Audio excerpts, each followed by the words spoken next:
This is TWiT. Leo, you did a horrible disservice on this SpaceX Dish.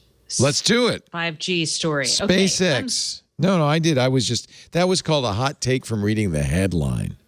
Oh, no. Okay, so here's the deal. They're fighting over 12 gigahertz spectrum. So both of them, well, Dish is like, we can share. And SpaceX is like, no, we can't, because our satellite dishes, currently, the way they're designed, there will be interference with the 12 gigahertz spectrum. So basically, this is just so Dish's. common. This is just Dish's 5G, not anybody else's 5G. This is Dish's 5G, and it's Dish doing a spectrum grab, or rather, trying to do one. So, Dish has done this before. I should never have said that because Charlie Ergen will come after me. God. But Dish says that opening the 12 gigahertz range to 5G represents a win-win for all involved.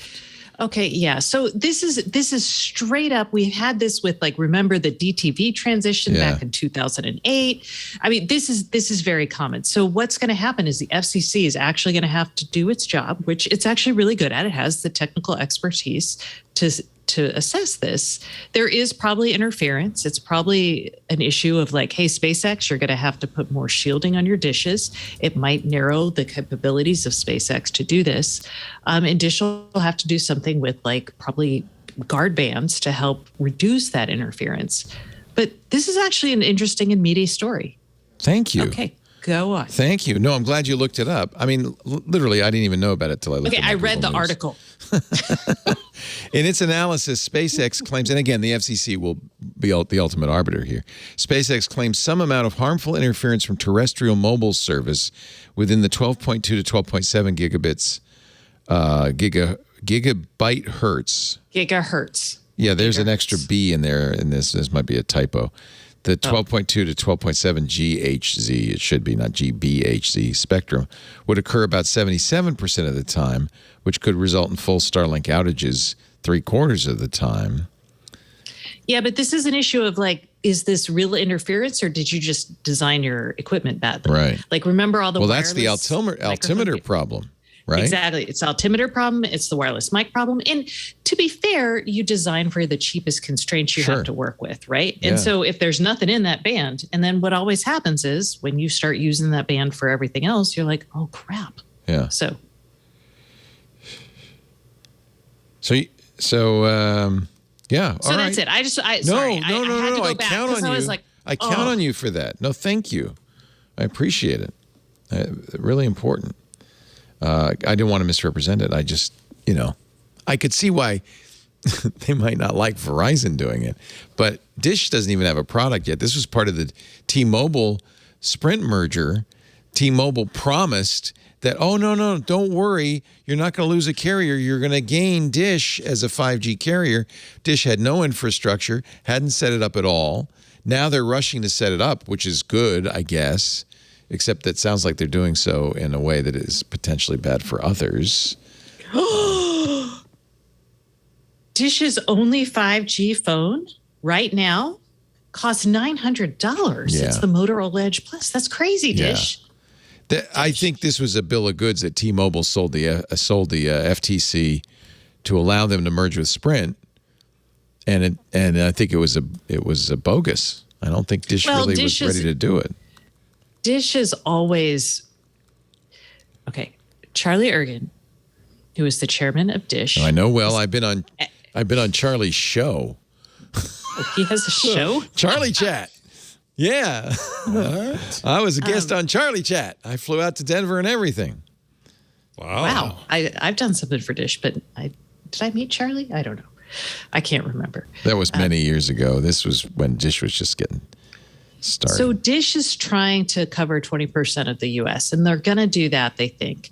But this additional stuff, Charlie is very famous for just... He's a tough guy.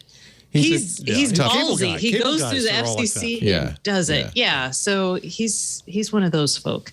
This does not surprise me. They were actually in a fight with T-Mobile because T-Mobile wants to shut down the 3G network.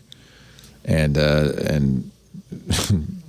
Dish was fighting with them, and That was just... And hasn't it been shut down by now? Yes. They shut it down on March 31st. It's like fairly recently, right? Yeah.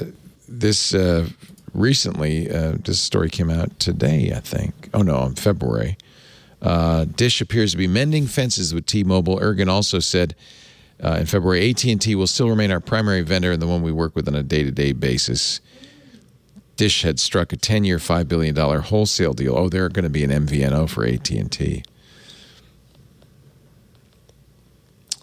Dish owns Boost Mobile, Ting Mobile, and Republic Wireless. That I didn't know. They've been buying up. Ting?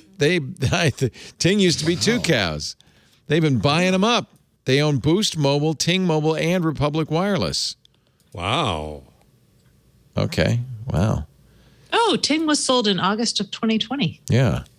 Yeah, they were an advertiser for a while. Yeah. In fact, we still use Ting for my father-in-law. Dish confirmed it sunk about $250 million into costs related to the CDMA shutdown fiasco. So... All right. Sorry. I just had to circle back on that because I was like, wait a second. Okay. Much respect. If there's one thing I know, it's Spectrum. T-Mobile was supposed to help Dish create a competitive replacement for Sprint, but they've been fighting ever since. To sell regulators on their $26 billion mega merger, T-Mobile and Sprint executives told anyone who'd listen the deal would provide near miraculous benefits. Economists were warned that U.S. telecom mergers are problematic and promises are historically meaningless, and that the reduction in overall competitors would sooner or later result in higher prices and job cuts.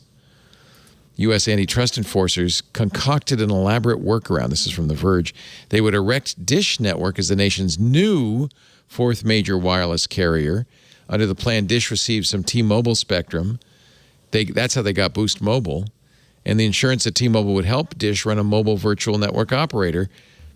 But then they got in a fight, and now they're replacing T-Mobile with AT&T. What a mess. You don't want to be a telecom reporter. I was a telecom I know. reporter. It was super fun. Was it? Gosh, it seems like... They're such characters. They're characters, yeah. That's right. I mean, I don't know. It's way more fun than being like a social media reporter.